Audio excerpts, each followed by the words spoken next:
দুনিয়াতে যত অদ্ভুত অদ্ভুত প্রশ্ন সব আপনি মুসা আলাহিস সাল্লামের মাথা থেকে পাবেন। বিভিন্ন বিষয়ে আল্লাহরে প্রশ্ন করতেন। সাইয়েদনা মুসা আলাহিস সাল্লাম আল্লাহরে বললেন, আল্লাহ আপনি আমার এমন একটা জিকির শিখাইয়া দেন যে জিকিরটার শব্দ আপনি আর আমি ছাড়া কেউ জানবে না।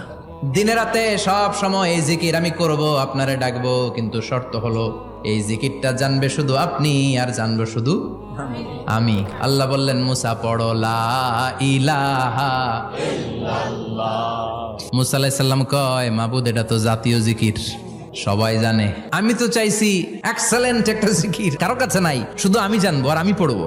আল্লাহ বললেন, মুসা এই লা ইলাহাকে যদি এক পাল্লায় রেখে দাও, তাম বিশ্ব, 7 আকাশ 7 জমিনটারে তুলে যদি তুমি আরেক পাল্লায় রেখে দাও, লা রাজাহাত কাফাতু লা ইলাহা ইল্লাল্লাহ, মুহূর্তের মধ্যে লা ইলাহার পাল্লা ভারী হয়ে যাবে। ও মুসা, তুমি যতই এক্সক্লুসিভ জিকির চাও, লা ইলাহার চেয়ে দামি জিকির আমার কাছে নাই।